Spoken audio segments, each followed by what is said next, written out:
आज परमानंद का विषय है, अधिक मास है, पुरुषोत्तम मास है। पुरुषोत्तम मास की बड़ी महिमा है, परंतु पुरुषोत्तम मास में स्नान की बड़ी महिमा है। तीर्थों में किए गए स्नान, समुद्रगामी नदियों में किया गया स्नान, इस सब का बड़ा महत्व है। पुरुषोत्तम मास भगवान श्री कृष्ण का अति प्रिय मास है। श्रीमन नारायण ही मानो पुरुषोत्तम मास में वायु, सूर्य का प्रकाश, रात्रि की चंद्रमा, सब कुछ जो कुछ भी है, जिससे भी हम जीवित हैं, ये पंचभूत भी, पृथ्वी, जल, तेज, वायु, आकाश, सब कुछ नारायण में हो जाता है। अभी जो आप श्वास भी ले रहे हैं ना, उसमें भी श्रीमन नारायण ही आपके भीतर प्रवेश कर रहे हैं। इतना पवित्रतम ये मास है, अति प्रिय।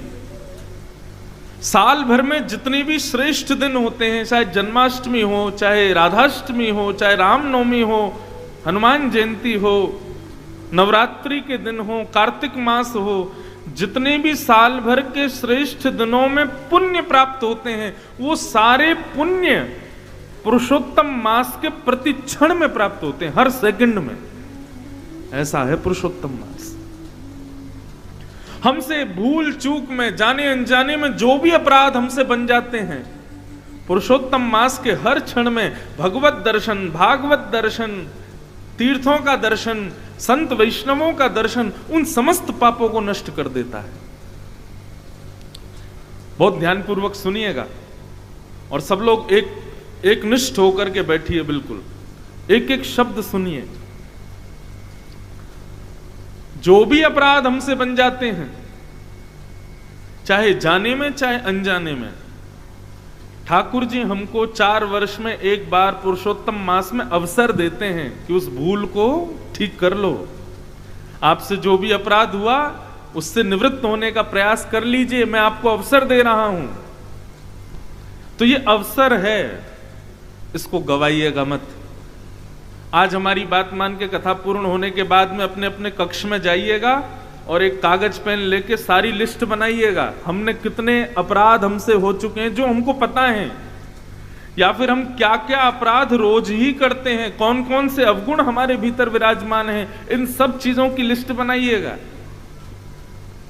और सबको एक बार अवलोकन करके 7 दिन तक नित्य उनका दर्शन कीजिएगा। ये मेरे अपराध हैं, ये हमारे अवगुण हैं, हे गंगा मैया कृपा करो, हे भागवत जी आप कृपा करो, हे पर्वतराज हिमालय, हे बद्री केदारनाथ भगवान आप कृपा करके हमको परम पवित्र करो। हम संकल्प लेते हैं आज के बाद ऐसा नहीं करेंगे।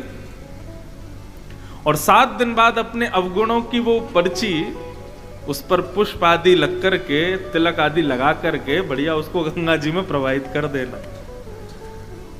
लेकिन संकल्प के साथ गंगा मैया को वचन देना कि आज के बाद नहीं करेंगे, आप इस बार हमको पवित्र कर दो। बस आप अपनी पर्ची उसको प्रवाहित कर देना, गंगा मैया आपको परम पवित्र कर देंगे। ये पुरुषोत्तम मास आपको नारायणमय बना देगा। इसलिए इस अवसर को चूकिएगा नहीं, जितना हो सके इस अवसर का लाभ लीजिए। इन 7 दिनों तक नियम बनाइए। वैसे तो कहते हैं कि पुरुषोत्तम मास के, कई लोग पूछते महाराज जी नियम क्या है? एकादशी का जो नियम होता है ना, वो पूरे मास भर का नियम है। ये सबसे श्रेष्ठ नियम है। और यदि आप पूछें और कोई नियम बताइए, तो देखिए पुरुषोत्तम मास में सबसे श्रेष्ठ नियम है भागवत दर्शन। भागवत दर्शन का मतलब क्या होता है? भागवत का मतलब केवल पोथी नहीं, भागवत का मतलब भगवान के जो हैं उनका दर्शन। साल भर भगवान के दर्शन का महत्व है, लेकिन पुरुषोत्तम मास में भगवान के संत, भगवान के वैष्णवजन, भगवान के विप्रजन, संत वृंद आदि, इन सबके दर्शन का महत्व है। इसलिए भैया चूकिएगा मत। ब्राह्मणों को प्रणाम करो, संत जनों को प्रणाम करो, जो भी वैष्णव तिलक में दिखाई दे उसको प्रणाम करो। वैष्णव दर्शन का फल है। हमारे गुरुदेव एक छोटी सी कथा सुना रहे थे पुरुषोत्तम मास की, कि नारायण भगवान से नारद जी ने जाकर के पूछा, महाराज इस पुरुषोत्तम मास के भाव का फल क्या है और इस पुरुषोत्तम मास में विशेषता क्या है?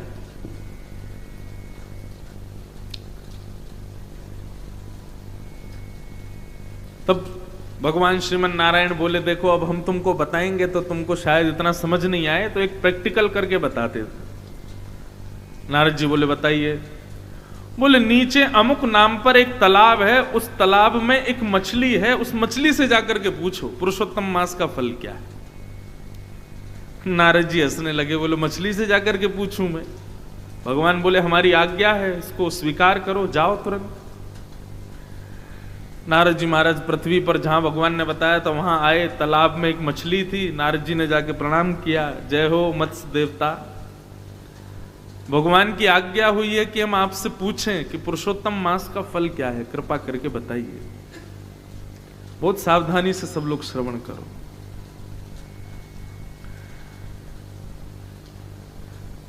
मछली बोली, जय हो नारद जी, आपके दर्शन हो गए, हम तो कृतार्थ हो गए।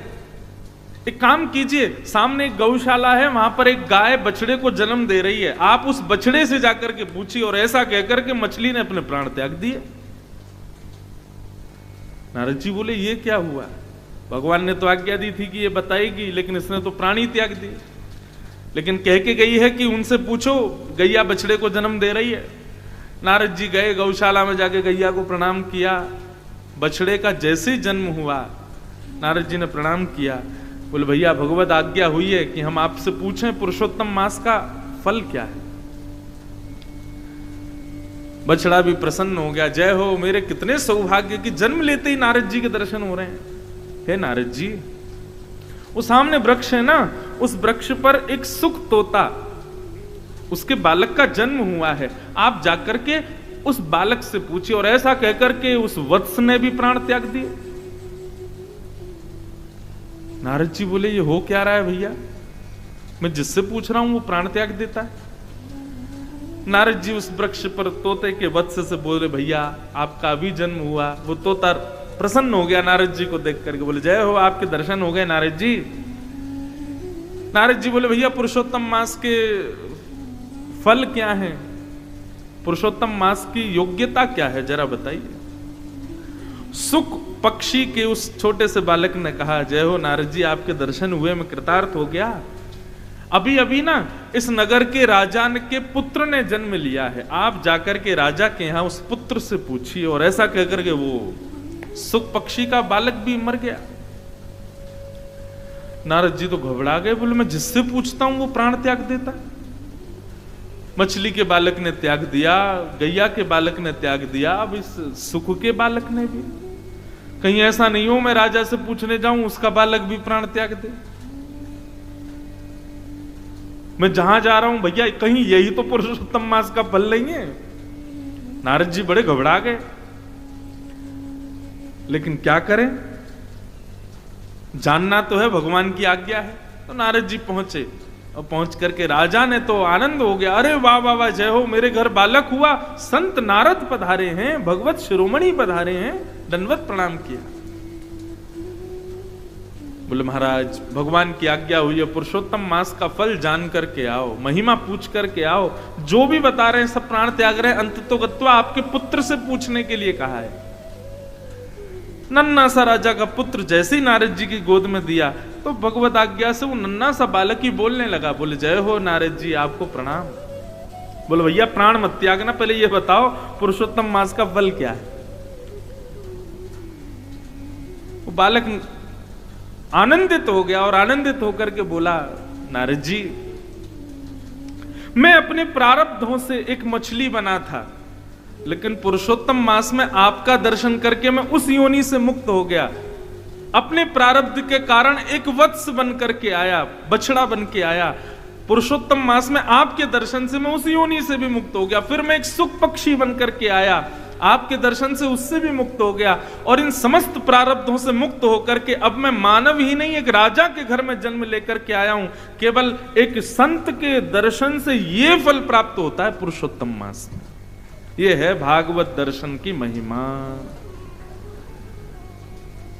हे नारद जी, व्यक्ति अपने प्रारब्धों से 84 लाख योनियों में भटकता है, परंतु वो जितनी बार वैष्णव दर्शन पुरुषोत्तम मास में करता है, उतने ही उसके प्रारब्ध की योनियां जो हैं वो उनसे मुक्त होता चला जाता है।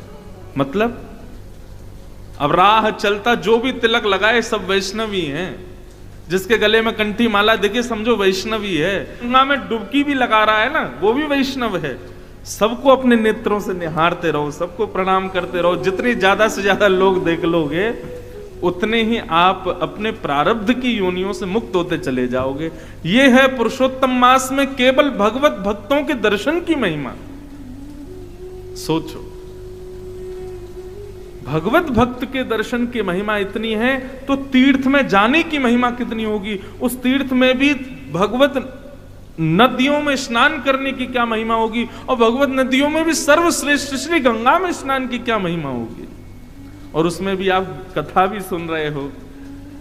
अपने मुझे बताया गया था जब इस कथा के लिए बात करने आए थे इस कथा के आयोजक, तो बोले महाराज जी जितने भी वैष्णव आ रहे हैं सबकी सेवाएं साथ आ रही हैं, सब अपने ठाकुर जी को संग लेकर के आ रहे हैं। बताओ इससे बड़ी महिमा और क्या होगी। गंगा स्नान, भागवत की कथा श्रवण, तीर्थ दर्शन, वैष्णव दर्शन, भक्त दर्शन, भगवत सेवा, और आप जो प्रसाद भी पाओगे, भोजन भी करोगे, वो सामान्य अन्य आहार नहीं है, वो भी प्रसाद है। 24 घंटे में से कम नहीं तो 18-19 घंटे तो आप लोग केवल भगवत में ही रहने वाले हो। निश्चित ही इस पुरुषोत्तम मास में किए गए हमारे द्वारा कर्म जो हैं वो जीते जी। अच्छा, अब इसके पीछे एक बात और, महाराज जी हमारे पुरुषोत्तम मास में किए गए नियम का फल हमको क्या मांगना चाहिए? ठाकुर जी से क्या फल मांग रहे हैं? वैसे तो हम वृंदावन वाले हैं, वृंदावन वाले कछु फल ना मांगे ठाकुर जी से, वृंदावन वाले फल ना मांगे, वृंदावन वाले ठाकुर जी को मांगे। हे नाथ, हमारे सब कर्मों का फल ये मिल जाए कि श्याम सुंदर हमको प्राप्त हो जाए, ठाकुर जी हमको प्राप्त हो जाए। तो इस पुरुषोत्तम मास में आप जो भी कुछ करके जाएं, संकल्प लीजिएगा गंगा का जल लेकर के, हे गंगा मैया हमारे सब सत्कर्मों का फल हमको केवल ये दे दो कि श्री वृंदावन बिहारी लाल का मृत्यु से पहले प्रत्यक्ष दर्शन हो जाए, बस और कुछ नहीं चाहिए हमको। बस ये मांग करके जाइएगा। और भैया जितना हो सके दीन रहने का प्रयास करना। ये अवसर है, 1 महीने की एक प्रकार से जैसे लोग बीमार हो जाते हैं, मोटे हो जाते हैं, कोलेस्ट्रॉल बढ़ जाता है, शुगर बढ़ जाता है, तो अपनी थेरेपी के लिए पंचकर्म वगैरह करवाने जाते हैं, दक्षिण भारत में जाते हैं, हिमालय पे जाते हैं। तो ऐसे ही हमारे पाप, काम, क्रोध, लोभ, ईर्ष्या, द्वेष, अभिनिवेश, अहंता, ममता, ये जो भी हमारे भीतर हैं, ये सब रोग हमको लग गए हैं। तो ठाकुर जी ने 30 दिन के लिए पंचकर्मा कराने के लिए भेजा है। ये पुरुषोत्तम मास, अपने एक एक भाव को शुद्ध कर लीजिए, आनंदित हो जाइए। खूब प्रेम से सब लोग कथा श्रवण कीजिए। कृष्णं नारायणं वंदे, कृष्णं वंदे व्रजप्रियं, कृष्णं द्वैपायनं वंदे,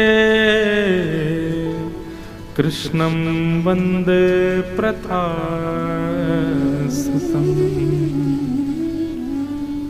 सच्चिदानंद रूपाय विश्वोत्पत्त्यादि हेतवे, तापत्रय विनाशाय श्री कृष्णाय वयं नमः। सच्चिदानंद रूपाय विश्वोत्पत्त्यादि हेतवे, तापत्रय विनाशाय श्री कृष्णाय वयं नमः। भगवान का अद्भुत परिचय दिया गया है महात्म के प्रथम श्लोक में। ये एक श्लोक ही काफी है श्रीमन नारायण को जानने के लिए, कृष्ण को जानने के लिए। बहुत ध्यान से सुनिएगा। 3 प्रकार के रूप हैं भगवान के, 3 प्रकार के गुण हैं भगवान के, 3 प्रकार के कर्म हैं भगवान के, त्रिकालाबाधित हैं भगवान। और उनका सुंदर वर्णन यहां पर भागवत के महात्म्य में किया गया। कैसे हैं भगवान? सच्चिदानंद रूपाय। ठाकुर जी का रूप कैसा है? पहला सत्य, भगवान सत्य है। सब लोग इधर देखो, कथा सुनो ध्यान से, सावधानी से। ठाकुर जी का प्रथम स्वरूप क्या है? सत्य।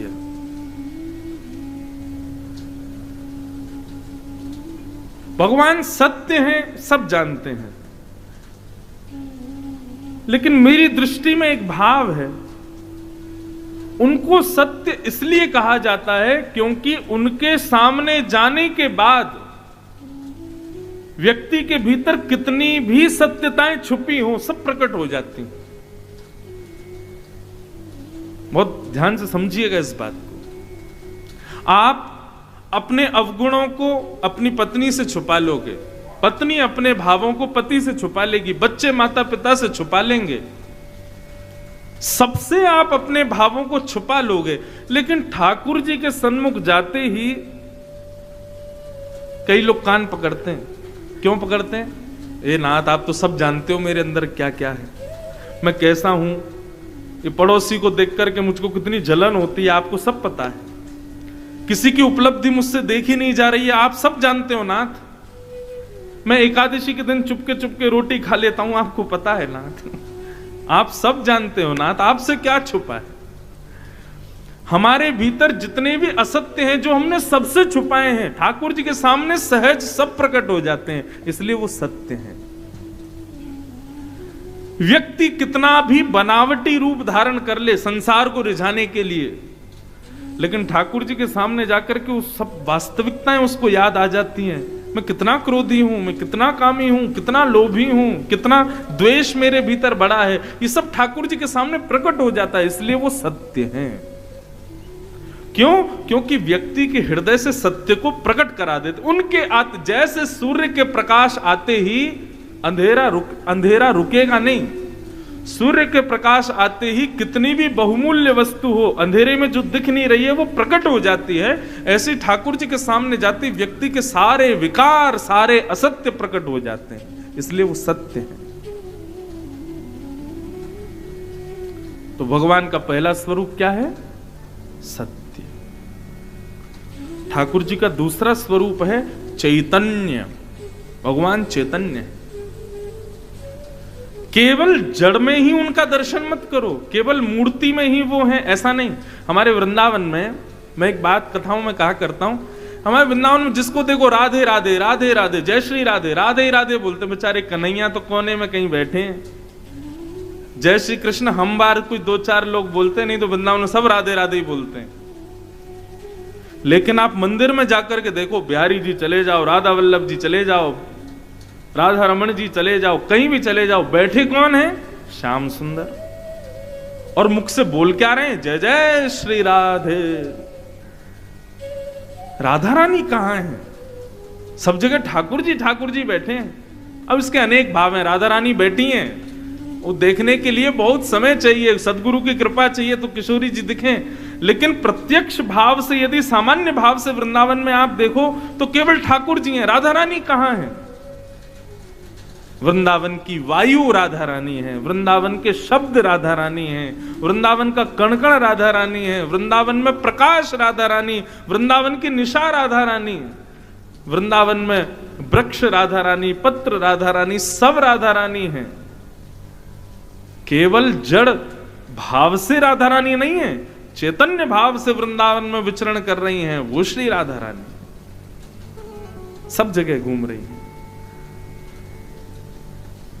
तो भगवान का दूसरा स्वरूप चैतन्य, वो केवल जड़ पदार्थ में नहीं है, केवल मूर्ति में नहीं है। ठाकुर जी चैतन्य हैं, प्रत्यक्ष हैं। वो केवल जड़ में ही प्रकट हो गए ऐसा नहीं है, वो चैतन्य भी रहते हैं। इसका दूसरा अर्थ यह है भैया चलते फिरते उठते बैठते हर मानव चैतन्य है, तो इसका मतलब उनके भीतर ठाकुर जी हैं। गीता में भगवान कहते हैं ईश्वरः सर्वभूतानां हृदय सेर्जुन तिष्ठते। सबके भीतर भगवान बैठे हैं। और इसका सबसे बड़ा कारण क्या है? व्यक्ति के अंदर भगवान है, इसका सबसे बड़ा उदाहरण क्या है? बहुत ध्यान से सुनिएगा। व्यक्ति को आप स्पर्श कर रहे हो, व्यक्ति के आप संग बैठे हो, व्यक्ति के आप संग खा रहे हो, कब तक? जब तक वो जीवित है। लेकिन जैसे ही उसके प्राण निकल जाते हैं, क्या आप उसके बगल में बैठोगे? क्या आप उसका स्पर्श करोगे? क्या आप उसको अपने पास बैठाओगे? क्या अपने घर में रखोगे? नहीं। प्राण निकलते ही मैं इस पंक्ति को निश्चित अपनी हर कथा में गाता हूं। सूरदास जी कहते हैं जा प्रियतम सो प्रीत घनेरी। प्राण निकल जाने के बाद सो देख डर जइहे। जा प्रियतम सो प्रीत घनेरी। जा प्रियतम सो प्रीत घनेरी। जा प्रियतम सो प्रीत घनेरी। जा प्रियतम सो प्रीत घनेरी। सो देख डर जइहे। सो देख डर जइहे। पत्नी को अपना पति बहुत प्रिय है, पति को अपनी पत्नी बहुत प्रिय है, बच्चों को अपने माता पिता बड़े प्रिय हैं, माता पिता को अपने बच्चे बड़े प्रिय हैं, भाई भाई को प्रिय है, बहन बहन को प्रिय है। सब एक दूसरे से प्रेम करते हैं, आसक्ति है सबकी। लेकिन जैसे ही हम जिससे प्रेम करते हैं वो अपने प्राण त्याग देता है। हम रोते जरूर हैं, हम बिलखते जरूर हैं, लेकिन उस समय कोई कह दे अच्छा भैया रो मत, एक काम करो इनको तुम अपने कमरे में ही रखो, है ना, वहीं रखो इनको, बढ़िया रोज सुबह श्रृंगार करना, अब खाएंगे तो है नहीं, रोज इनका भोग लगा देना, रखो इनको अपने घर के साथ ही, मत भेजो इनको शमशान घाट, अपने घर में ही रखो। रखोगे? नहीं रखो। भाई बंधु जो सब उससे प्रेम करते हैं, वो पंडित जी मुहूर्त कब है, कब ले जाना है इनको शमशान घाट? अरे भैया तुमसे बहुत प्रेम करता था, 2-4 दिन रख लो। अरे नहीं महाराज, रख नहीं सकते। क्यों? दुर्गंध आने लगेगी शरीर में से, अब इसके प्राण चले गए हैं, अब ये हमारे किसी काम का नहीं है। वो प्राण जो चले गए हैं वही चैतन्य भगवान है, जिसकी वजह से वो किसी का भाई था, जिसकी वजह से वो किसी का गुरु था, जिसकी वजह से वो किसी का पति था। वो व्यक्ति किसी का नहीं था, उसके भीतर बैठे चैतन्य सबके थे। वही चैतन्य भगवान का दूसरा रूप है। मन पंछी उड़ जई है जा दिन, मन पंछी उड़ जई है।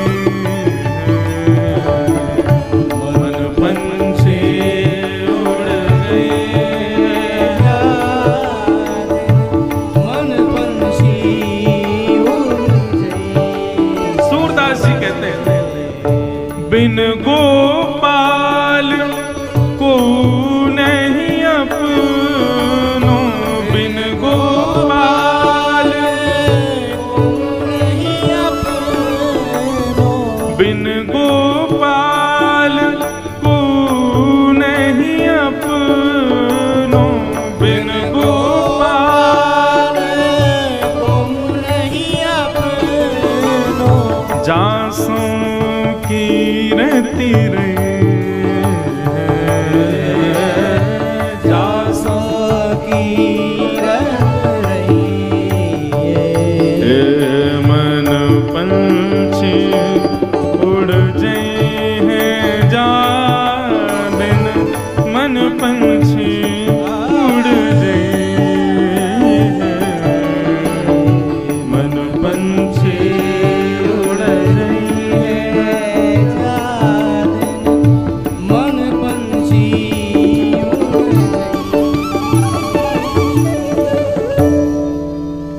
समझ में आई बात? भगवान का पहला स्वरूप कौन सा बताया था, और दूसरा चैतन्य कैसे हैं भगवान, समझ में आया? आगे चलें। अब भगवान का तीसरा स्वरूप आनंद। ऋषिकेश में बैठे हो, बढ़िया मौसम हो रहा है, चारों तरफ हरियाली है, क्या सुंदर गंगा जी बह रही हैं, मंदम मंदम मंदम जलधारा ऊपर से गिर रही है। हमारे आयोजक परिवार ने एक से एक रसोइया बुलाए प्रसाद बनाने के लिए, सब लोग पाओगे।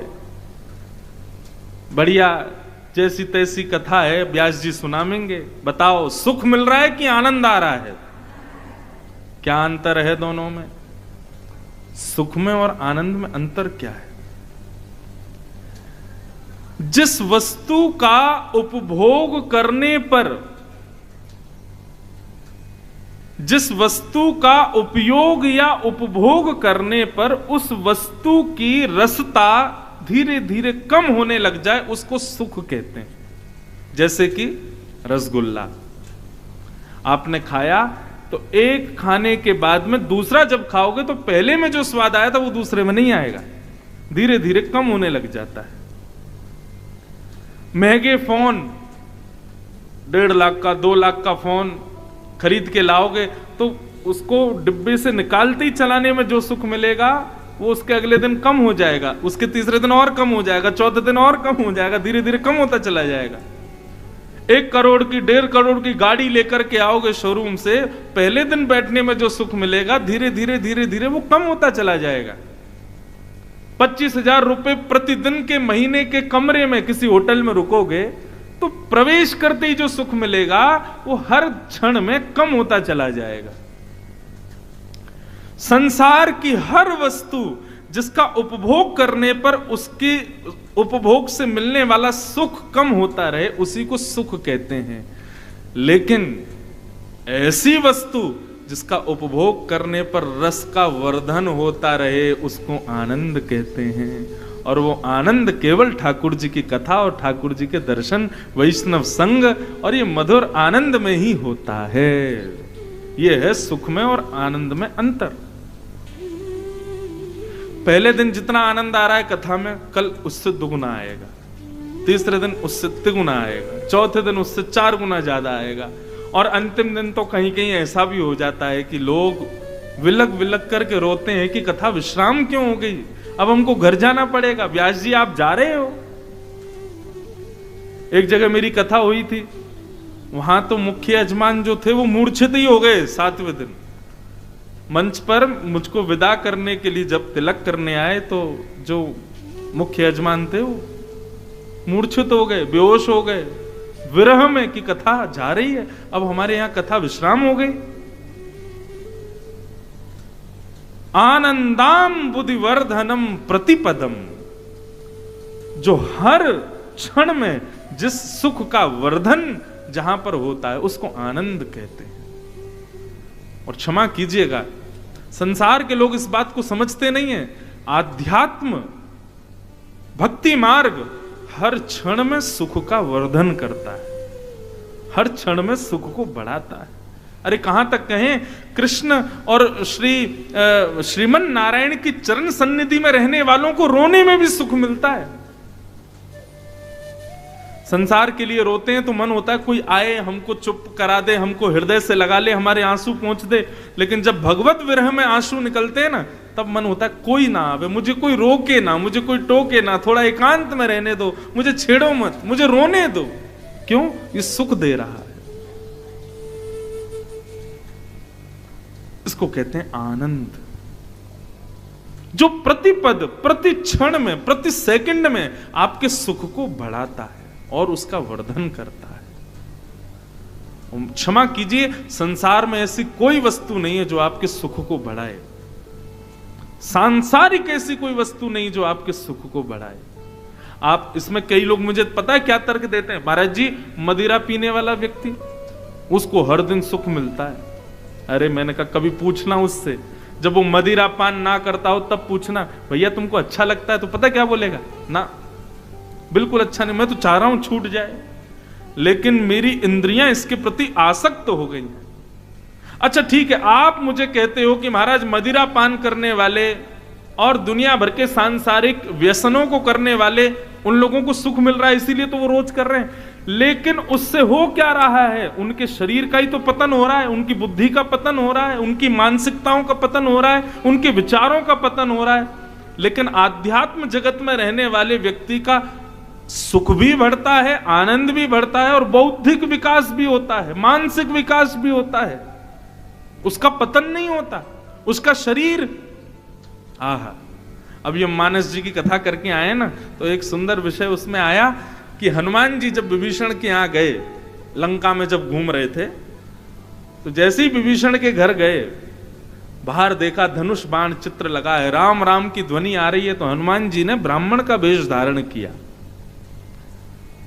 और जैसे ही विभीषण के पास पहुंचे हैं, तो विभीषण जानता नहीं है कि ये कौन है। हनुमान जी आए थे, ब्राह्मण बन के आए, लेकिन हनुमान जी ब्राह्मण के वेश में आए तो विभीषण ने बिना पहचान के भी हनुमान जी को दंडवत प्रणाम किया, बोले जय हो भगवान, आप बड़े बड़े पधारे। हनुमान जी को थोड़ा संकोच हुआ, कहीं पहचान तो नहीं गया मुझको। एक आध बार दर्पण में देखा, बोले यार लग तो ब्राह्मण ही रहा हूं, इसको ये मुझे प्रणाम क्यों कर रहा है? तो हनुमान जी ने पूछा, विभीषण क्या आप हमको जानते हो? क्या आपको पता है हम कौन हैं? विभीषण बोला, मैं आपको जानता नहीं हूं, मुझे नहीं पता आप कौन हो। पर हनुमान जी बोले, तो फिर तुमने हमको प्रणाम क्यों किया और हमको इतना स्याह के देख क्यों रहे हो? विभीषण ने जो उत्तर दिया ना, विभीषण कहता आप जो भी हो मैं नहीं जानता, पर जब से मैं आपको देख रहा हूं तब से मुझे राघव की बड़ी याद आ रही है, जब से मुझे राम जी बड़े प्यारे लग रहे हैं, मेरा बार बार मन हो रहा है मैं थोड़ा और भजन कर लूं, मैं थोड़ी और सेवा कर लूं। जब से आपको देखा मुझे ऐसा लग रहा है मैं ठाकुर जी के और समीप पहुंच गया, तो अब मुझे और पहचान की जरूरत नहीं कि आप कौन हो, पर आप जरूर कोई वैष्णव हो। तुरंत हनुमान जी अपने रूप में आ गए। मतलब क्या समझ में आई बात? लोग कहते हैं महाराज व्यसन करने वालों को भी तो सुख मिल रहा है। अरे उनको देख करके और नेगेटिविटी आ जाती है अंदर। अभी मदिरा पी करके कोई आ जाए इस पंडाल में, आप क्या करोगे? पीछे के लोग ही 4-5 लोग उसको भगा देंगे यहां से। फ्लाइट में बैठे हो, बगल वाला मद्यपान कर ले, मांस खा ले, तो आपका दिमाग ऐसा हो जाता है। अब हम वैष्णव हैं, हम लोगों को तो ठीक लगता नहीं, लेकिन वैष्णव कैसा? वो जिस क्षेत्र में जाता है, जिस स्थान पर जाता है, जिस सभा में पहुंच जाता है, वहां के लोगों के हृदय में अत्यंत शांति। उसमें कुछ कहा नहीं है, लोग उसको जानते नहीं, लेकिन फिर भी उनका हृदय परम शांत हो जाता है। मैंने प्रसंग सुना है, क्योंकि स्थान उन्हीं का है इसलिए मैं कह सकता हूं। हमारे परम पूजनीय श्री भाई जी,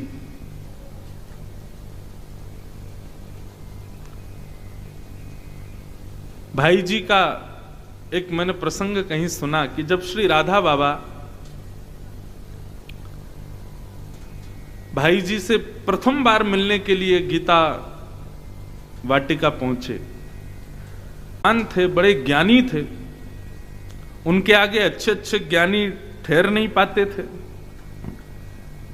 उनके प्रश्नों का उत्तर सब देते थे, लेकिन वो संतुष्ट नहीं थे। तब किसी ने उनसे कहा कि आप एक काम करो बाबा, आप ना वहां जाओ गीता वाटिका, और वहां पर आपको भाई जी मिलेंगे, आप उनका दर्शन कीजिएगा, वो आपके शंका का समाधान करेंगे। ब्रह्मचारी, ब्रह्मनिष्ठ, अत्यंत तेजवान, और अवस्था भी ज्यादा नहीं थी। गीता वाटिका पहुंचे,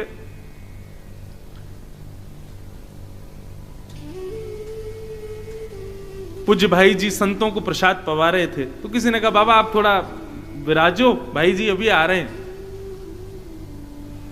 भाई जी अपनी सेवा से निवृत्त होकर के जब पधारे, तो वर्णन आता है, उस समय के दृष्टाओं ने वर्णन किया कि भाई जी ने जाकर के श्री राधा बाबा के श्री चरण कमलों के 5 उंगलियों को, 10 उंगलियों को अपने हस्त कमल की 10 उंगलियों से स्पर्श किया, और जैसे ही स्पर्श किया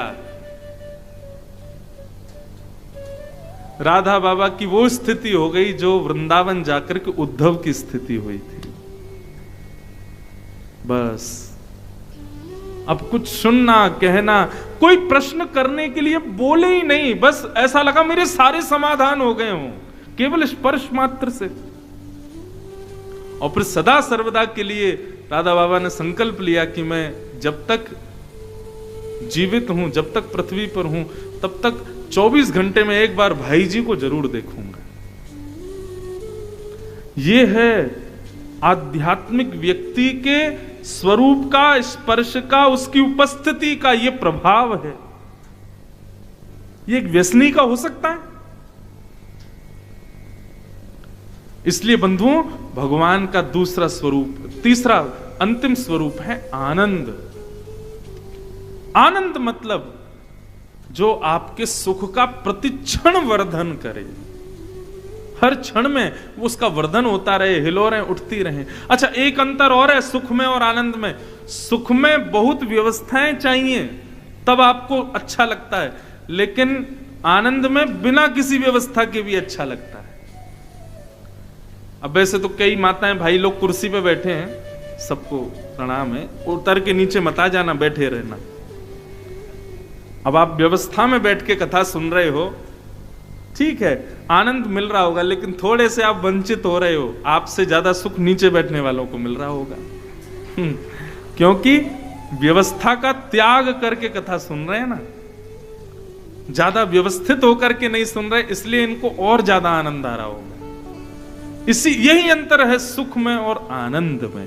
तो भगवान के कितने स्वरूप? 3।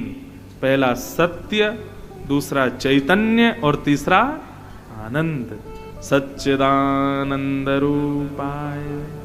इसीलिए हम लोग कृष्ण जन्म जब होता है तब गाते हैं, नंद घर आनंद भयो जय कन्हैया लाल की। विनय पत्रिका में गोस्वामी तुलसीदास जी महाराज एक पद गाते हैं। पद गाऊंगा नहीं, लेकिन इस पद का अर्थ आपको समझा देता हूं। हरि तुम बहुत अनुग्रह कीनो। हे हरि, आपने हमारे ऊपर बहुत बड़ा अनुग्रह किया। भगवान बोले कैसा अनुग्रह किया? तब श्री तुलसीदास जी कहते हैं, साधन धाम विबुध दुर्लभ तन मोह कृपा कर दीनो। सब लोग इधर देखो, यहां देखो, सावधानी से सुनो। हमने ये पद इसलिए खोला है ताकि इससे कुछ अच्छा मिले। गोपियां और जो भगवान से कह रही हैं, देखो ठाकुर जी सुलझे रहे और हमको उलझाते रहे, ऐसे काम नहीं चलेगा ना। कभी कभी ठाकुर जी को भी तो उलझाओ। तो इस पद में गोस्वामी जी ने ठाकुर जी को उलझा दिया है। बहुत सुंदर पद है, हरि तुम बहुत अनुग्रह कीनो। अब देखो, इसको कहते हैं व्याज स्तुति। क्या कहते हैं?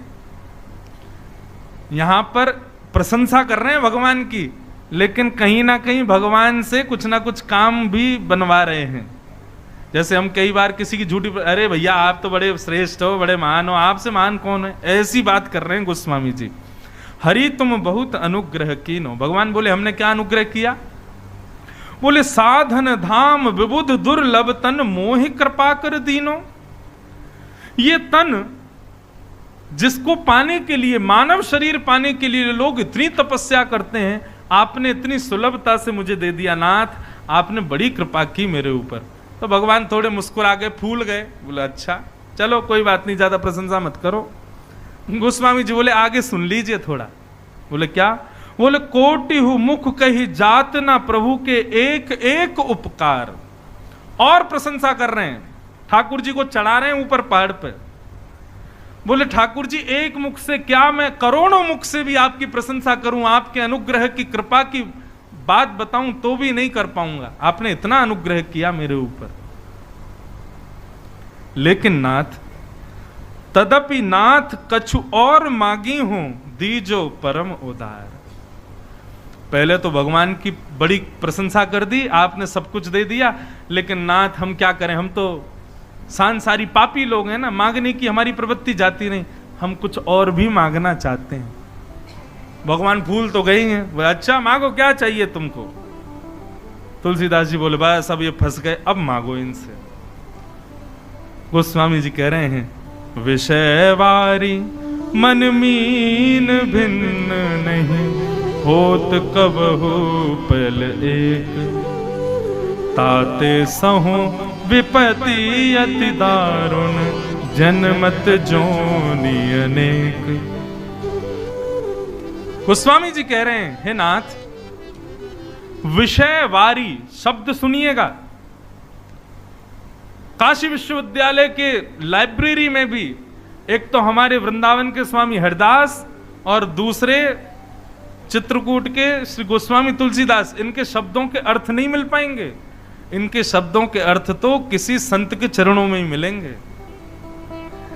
गोस्वामी तुलसीदास जी कह रहे हैं, बोले नाथ एक कृपा और कर दीजिए। भगवान बोले बताओ क्या करना है। बोले विषय वारी, वारी कहते हैं जल को, विषय रूपी जल है। विषय किसको कहते हैं? सांसारिक प्रत्येक वस्तु जिसकी ओर हम आकर्षित हो जाते हैं उसको विषय कहते हैं। बोले प्रभु विषय रूपी जल में हमारी मन रूपी मछली घूम रही है। विषय रूपी जल में हमारी मन रूपी मछली डोल रही है, कभी कहीं जा रही है, कभी कहीं जा रही है, कभी कहीं जा रही है, कभी कहीं जा रही है।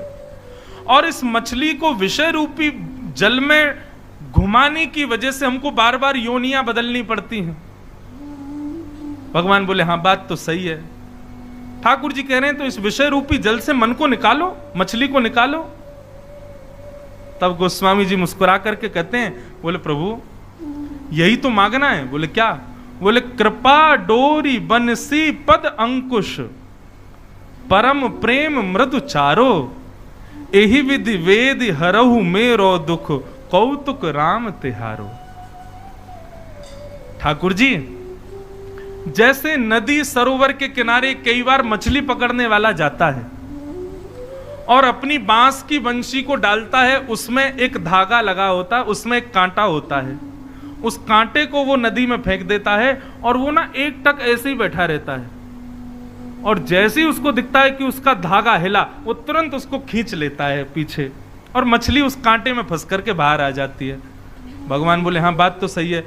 तो गोस्वामी जी बोले उसी प्रकार प्रभु कृपा रूपी आपकी वो धागा, दूसरा अंकुश रूपी आपकी वो वंशी, उसको आप हमारे विषय रूपी जल में डालो। आप डालो, हम नहीं डालेंगे। आप अपनी कृपा रूपी वंशी से, कृपा रूपी उस बांस से अपनी अनुग्रह रूपी उस डोर को भीतर डालो, हमारे विषय रूपी जल में डाल करके, और प्रतीक्षा करो हमारा मन कब फंसेगा उसमें। भगवान बोले वाह हमको ही फंसा रहे हो।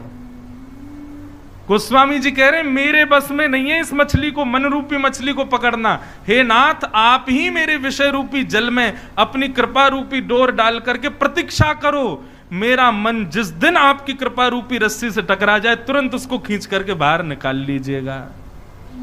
कितनी चतुराई। मैं नहीं कर पा रहा इस मन को एकाग्र, मैं नहीं बचा पा रहा विषयों से इस मन को, आप करो ठाकुर जी। भगवान बोले अच्छा तुम बेटा बहुत चतुर हो, लेकिन ये नहीं जानते हो कि हम तुमसे भी बड़े चतुर हैं। गोस्वामी जी बोले तो बताओ आप क्या कह रहे हो। बोले हम ये कह रहे हैं विषय में डाला किसने उस मन को? तुमने, तो हम क्यों निकालें? बोले प्रभु आप बात तो बहुत सही कह रहे हो, लेकिन एक बात बताइए विषयों का निर्माण किसने किया और इन विषयों को भोगने के लिए इंद्रियां किसने दी? इंद्रियों में विषय भोगने की इच्छा किसने प्रदान की? सब में आपका ही नाम आ जाएगा। तो इसलिए नाथ तुलसी दास यही जीव मोहि रजू, जेही बांध्यो सोई छोरे। आपने मुझे विषय में बांधा है, इसलिए आप ही मुझको छुड़ाओगे, मेरे बस की नहीं है छूटना।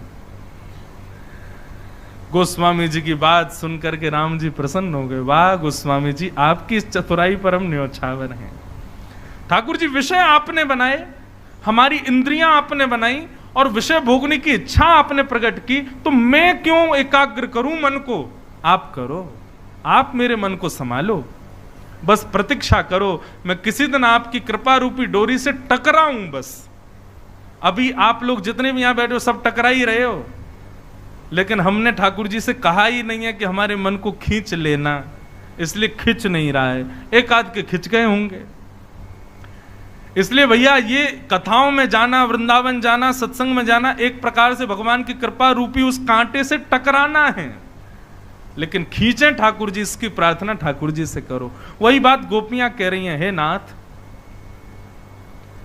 आपको पीड़ा हो रही है कि हम सब छोड़ छाड़ के चली आई हैं आपके पास, ठीक है हम चली जाएंगी, हमारा मन आपके पास है, उसको वापस कर दो।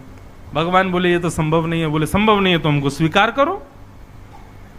अंत तो गत्वा ठाकुर जी ने सब गोपियों को स्वीकार किया और उनके साथ रास विहार करने लगे। लेकिन इतने में कामदेव आ गया। भगवान बोले तुम क्यों आ रहे हो? बोले सुंदर स्त्री पुरुष हैं, मैं तो आऊंगा। भगवान बोले अरे भले आदमी, सुंदरता देख रहा है, मन की इच्छा नहीं देख रहा, मन के भाव नहीं देख रहा। ये जीवात्मा है और मैं परमात्मा हूं, स्त्री पुरुष क्यों देखता है? कामदेव बोला मैं तो आऊंगा। भगवान बोले तो आओ। जैसे ही कामदेव ने राजभूमि में प्रवेश किया, ठाकुर जी ने अपने रूप को इतना सुंदर बना लिया कि उनके रूप को देख के मूर्छित होकर गिर गया। मारना ही नहीं पड़ा, रूप पर ही मोहित हो गए। ठाकुर जी बड़े सुंदर हैं हमारे। चांद सा सलोना मुख, लटें घूंघरारी हैं, भौएं हैं कटीली आंखें, तिरछी कटारे, खोया के मधुर रसीले वचन, हो मेरा या पे अटक गया मन। कामदेव मोहित हो गया और सब गोपियों ने भगवान को मदन मोहन नाम से उच्चारण करना प्रारंभ किया। बोलो मदन मोहन लाल की जय। जो काम को भी अपने ऊपर मोहित कर ले वो मदन मोहन। भगवान गोपियों के संग सहज हो गए, गले में गलवैयां डालने लगे।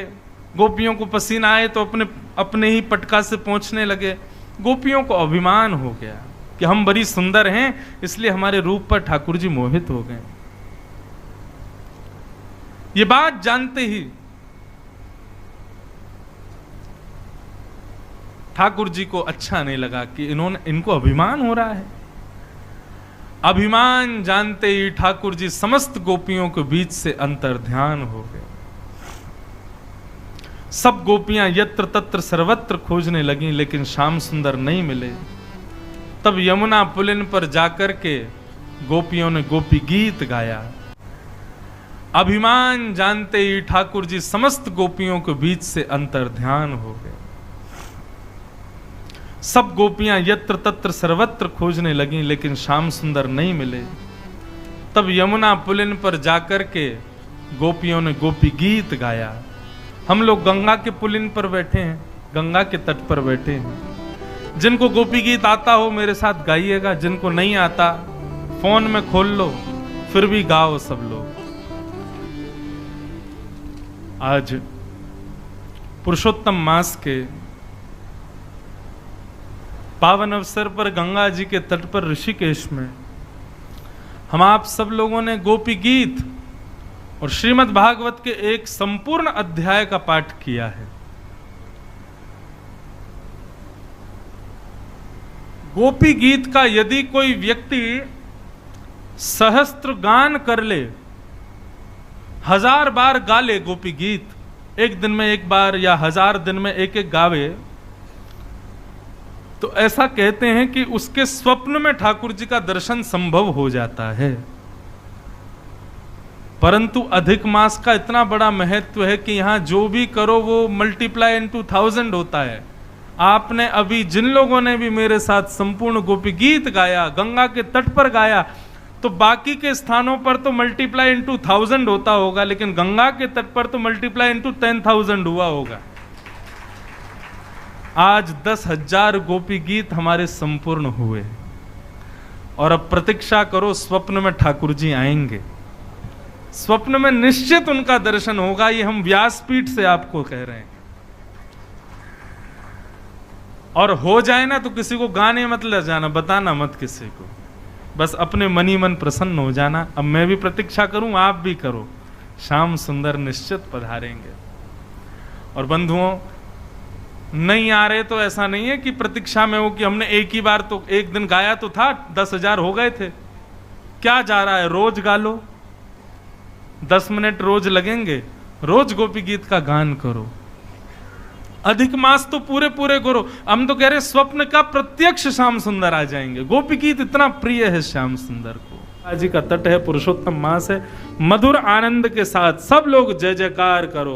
बोलो वृंदावन बिहारी लाल की, श्री बद्रीनाथ भगवान की, श्री केदारनाथ भगवान की, गंगा यमुना मैया की, पर्वतराज हिमालय की, सब संतन की जय, सब ऋषियों की जय, पुरुषोत्तम मास की, भागवत महापुराण की, देवादिदेव महादेव शंकर भगवान की जय। जय श्री राम। नमः पार्वती पतये हर हर।